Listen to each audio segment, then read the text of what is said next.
என் பேர் சின்னசாமி. திருவண்ணாமலை மாவட்டம் தண்டராம்பட்டம் பக்கத்திலே கண்ணக்கந்தல் மதுரா இந்திரா நகர். எங்கள் அப்பா கோவிந்தசாமி, எங்கள் அம்மா பட்டம்மா. எங்களுடைய குடும்பத்தில் நாங்கள் 4 பேர் அண்ணன் தம்பி. எங்கள் குடும்பத்துக்காக குத்துவிளக்காக அன்பான ஒரு தங்கச்சி. நாங்கள் 5 பேர். 5 பேர் எங்களை வளர்த்து ஆளாக்கி ஒரு கரை சேர்க்கறதுக்குள்ளே எங்கள் அப்பா அம்மாவுக்கு ரொம்ப கஷ்டமாக போச்சு. அப்புறம் எல்லாருக்கும் கல்யாணம் பண்ணி அவங்கவுங்கள ஒரு ஒரு இடத்துல விட்டாங்க. தங்கச்சி வேலூரில் தாய் மாமன் வீட்டுக்கே கட்டி கொடுத்தாச்சு. அது நல்லா இருக்குது. ஆனால் எல்லாருக்குமே குழந்தை குட்டி இருக்குது. மானம் காஞ்சி 1.5 வருஷமாக மானம் காஞ்சி எப்படி வாயறுத்துன்னு தெரியாத ஒரு சூழ்நிலையிலே மானம் காஞ்சிடுச்சு. அப்புறம் எங்கள்கிட்ட 2 மாடு இருந்துச்சு. அந்த மாட்டை விற்றும் சாப்பிட்டோம். 3 ஆட்டுக்குட்டி இருந்துச்சு. ஆட்டுக்குட்டியும் விற்று சாப்பிட்டோம். அப்புறம் வேறு வழியே இல்லை. அப்புறம் எப்படி வாயறுத்துன்னு தெரில. நாங்கள் கூலி செஞ்சு தான் கஞ்சி குடிக்கணும்.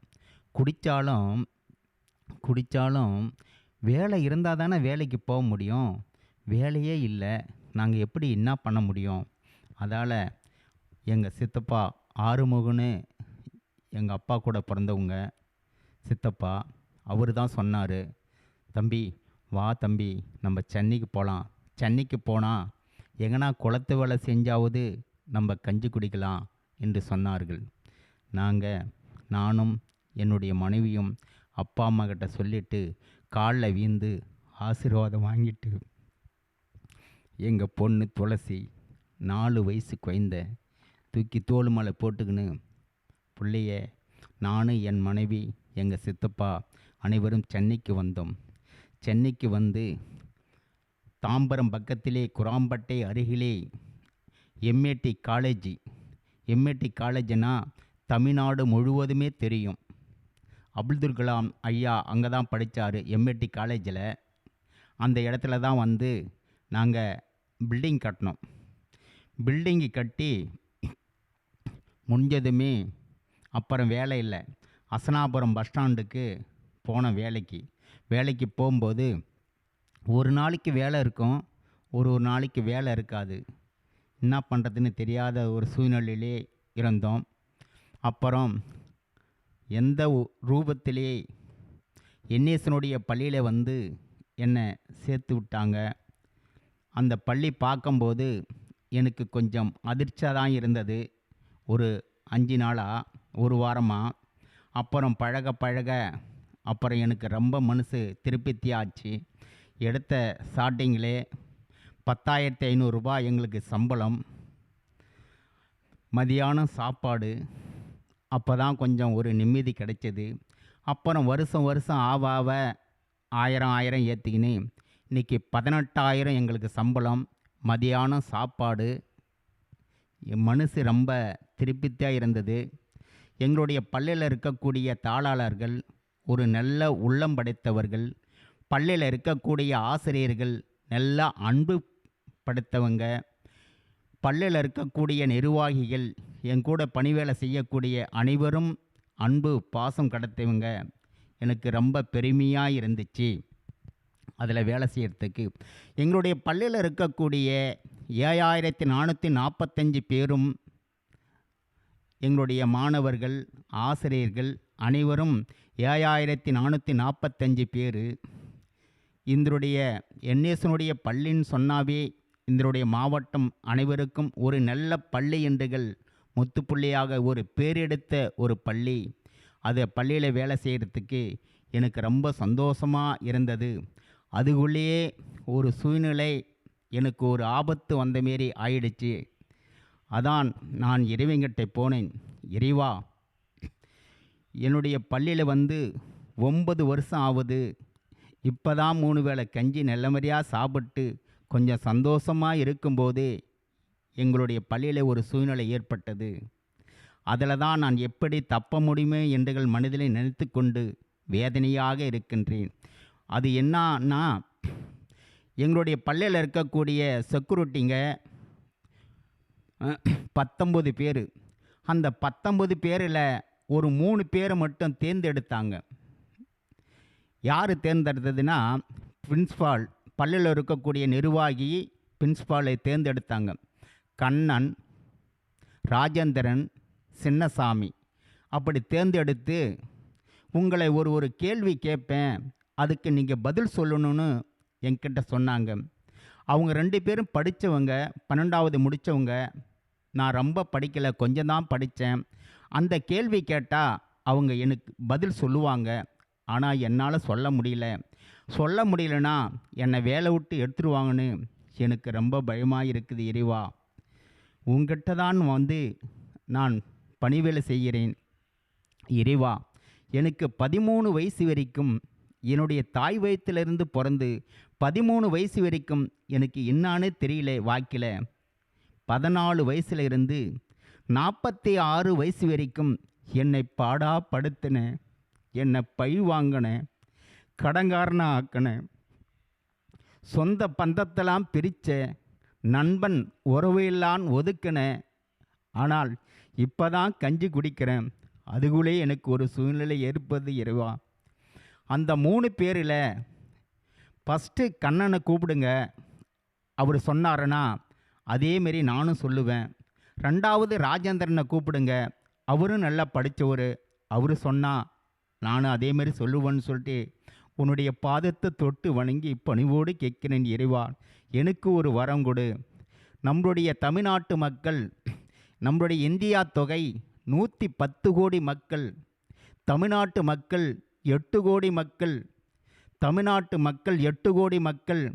தமிழ்நாட்டு ஓட்டு போடுற மக்கள் 6 கோடியே 27 லட்சம். ஓட்டு இல்லாத மக்கள் 1 கோடியே 73 லட்சம். நம்மளுடைய தமிழ்நாட்டு தொகுதி 234 தொகுதியில் இருக்கக்கூடிய அனைவரும் உன்னுடைய பாதத்தை தொட்டு வணங்குறாங்களா? அவங்களுடைய கஷ்டன்னு சொன்னாதான் வருவாங்க. இறைவா, நான் உன்னுடைய பாதத்தை தொட்டு வணங்கி நீக்கிறேன். என்னையா இறைவா சுற்றி சுற்றி விடுற? உன் பாதத்தை தொட்டு வணங்குறேன். என்னை ஒரு வழிகாட்டு. ஃபஸ்ட்டு கூப்பிடும்போது கண்ணனு கூப்பிடு சொல்லு. அப்படி இல்லையா ராஜேந்திரனை கூட கூப்பிடு சொல்லு. என்னை 3வது கூப்பிடு சொல்லு. இறைவா, வெள்ளிக்கிழமை மணி 8:30 மணிக்கெலாம் வர சொல்லிக்கிறாங்க. இறைவா, எனக்கு ஒரு துணையாக இருக்க வேண்டும். நாங்கள் 3 பேரும் வந்துட்டோம். எங்களுடைய பிரின்ஸ்பால் கூப்பிட்டு, இளங்க சாருன்னு அவர் தான் ஹெட்டு, எங்களுக்கு சூப்பர்வைசருக்கு நிறைய இருக்கிறாங்க. சூப்பர்வைசரு அவர் தான் எங்களுக்கு ஒரு ஹெட்டு. எங்கள் இளங்க சாரை கூப்பிட்டு எங்களை 3 பேரையும் குளிச்சின்னு வர சொன்னாங்க. குளிச்சின்னு வந்துட்டு பார்த்து, அப்புறம் எங்கள் வாட்சி, செல்லு, ரூபா இருந்ததெல்லாம் மொத்தமாக எடுன்னு எங்களை பிரின்ஸ்பால் சொன்னாங்க. அப்புறம் அவர் பூரா பேரும் எடுத்துகிட்டு பேண்ட்டு சட்டையோட தான் இருந்தோம். அப்புறம் பிரின்ஸ்பால் ஃபஸ்ட்டு எடுத்த ஸ்டார்டிங்கிலே, சின்னசாமி, நம்மளை படைத்த கடவுள் பெருசா பணம் பெருசான்னு கேட்டாங்க. நான் இறைவங்கிட்ட ஃபஸ்ட்டு சொன்னேன், இறைவா, அவங்கள ஃபஸ்ட்டு கூப்பிடு, 2வது என்ன தான் கூப்பிடுன்னு தான் நான் சொன்னேன். ஃபஸ்ட்டு எடுத்ததுமே என்ன தான் கூப்பிட்டாங்க. சின்னசாமி, உனக்கு கடவுள் பெருசா பணம் பெருசான்னு கேட்டாங்க. எனக்கு பணம் தான் பெருசுன்னு நான் சொல்லிவிட்டேன். 2வது கண்ணனை கூப்பிட்டாங்க. கண்ணா, உனக்கு பணம் பெருசா கடவுள் பெருசா என்று கேட்டார்கள். கண்ணன் சொன்னார், மேடம், நம்மளை படைத்த கடவுள் தான் நம்மளுக்கு பெருசு. கருவிலே உருவாக்கி கை, காலு, மூக்கு, வாயிலாம் வச்சு நம்மளை 10 மாதம் வகுத்திலிருந்து நம்மளை பிரசம் நல்ல பிரசம் பிறந்து இந்த தமிழ்நாட்டில் எங்கே போனாலும் நல்ல முறையாக போய் ஆஃபீஸுக்கு போனாலும், விவசாய வேலைக்கு போனாலும், பள்ளிக்கு போனாலும் நல்ல முறையாக நம்ம வீட்டுக்கு வரும்போது கடவுள் இல்லாத ஒரு அருள் கிடைக்குமா? மேடம், எனக்கு கடவுள் தான் பெருசு என்று சொல்லிவிட்டார்கள். 2வது ராஜேந்திரனை கூப்பிட்டாங்க. ராஜேந்திரா, உனக்கு கடவுள் பெருசா பணம் பெருசா என்று தெரிவித்தார்கள். அவரும் அதான் சொன்னார், மேடம், பணம் என்ன மேடம் பெருசு, கடவுள் தான் பெருசு. கடவுள் இல்லாட்டா நம்மளால் வாழ முடியாது. எங்கே சென்றாலும் கடவுள் ஒரு அருள் இருந்தாதான் நம்ம வாய முடியென்றுகள் அவரும் ராஜேந்திரன் சொல்லிவிட்டார்கள். அப்புறம் பிரின்ஸ்பால் வந்து 100 ரூபா 50 ரூபா சில்லறையாக வந்து ஒரு 500 ரூபா என்கிட்ட கொடுத்தாங்க. சொல்லும்போது, சின்னசாமி இந்தா நீ பணம்னு சொன்னியே இந்தான்னு சொல்லிட்டு 500 ரூபா என் கையில் கொடுத்து, அவங்க கடவுள் பக்தி. இங்கிருந்து சிங்கப்பெருமாள் கோயில் 21 கிலோமீட்டர் தூரத்தில் இருக்குது. அந்த கோயிலில் போய் 3 பேரில் யார் ஃபஸ்ட்டு வந்து பெருமாள் அந்த கோயிலில் போய் அர்ச்சனை பண்ணிட்டு யார் ஃபஸ்ட்டு வரீங்களோ பார்க்கணுன்னு எங்களை 3 பேரும் அனுப்புனாங்க. என் கையில் 500 ரூபா கொடுத்தாரு. அவங்கக்கிட்ட கடவுள் பக்தி என்றுகள் அனுப்புனாங்க. நேராக ஸ்கூல் விட்டு அப்படியே போனதான் ஆட்டோ வந்தது. ஆட்டோவில் ஏறி உக்காந்தேன். 10 ரூபா கொடுத்தாங்க. அந்த 10 ரூபா கொடுத்ததும் குராம்பேட்டை பஸ் ஸ்டாண்டாண்ட கொண்டு போய் இறக்குனார். அப்படியே பஸ்ஸில் ஏறி உக்காந்தேன். 22 ரூபா கொடுத்தேன். சிங்கப்பெருமாள் கோயிலில் போய் அந்த வாசப்பிள்ளை விட்டார். இறங்கி போனேன். போய் கற்பூரம், தேங்காய், பழம், ஊதுவத்தி, 2 முழம் பூவு, ஒரு மாலை எடுத்துன்னு போய் அந்த பூசாலிக்கிட்ட கொடுத்தேன், குருவுக்கிட்ட. அவர் வாங்கி யாருக்கு அர்ச்சனை பண்ணணும் என்றுகள் கேட்டார்கள். நம்முடைய தமிழ்நாட்டு மக்கள் 8 கோடி மக்களுக்கும் அர்ச்சனை பண்ணு என்றுகள் நான் தெரிவித்தேன். அவர் அர்ச்சனை பண்ணிட்டு வந்து கற்பூரத்தை எடுத்துன்னு வந்து தீபார்த்தனை காட்டினார். அதில் 100 ரூபா வச்சேன்.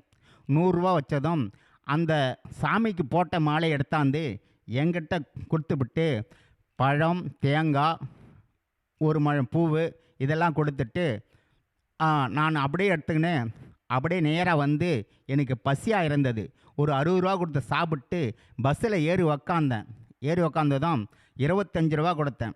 நேராக ஸ்கூலாண்டே கொண்டாந்து விட்டுச்சு பஸ்ஸு. அப்படியே போனதும் பிரின்ஸ்பால்கிட்ட கொடுத்துட்டு காலில் விழுந்து ஆசீர்வாதம் வாங்கிட்டேன். ஆனால் பணம் இருந்தால் தான் எங்கேயுமே நல்லது. பணத்தை ஒரு 10 ரூபா சேர்த்து வையுங்க, நம்மளுக்கு பின்னால் உதவி ஆகும். நன்றி, வணக்கம். என் பேர் சின்னசாமி.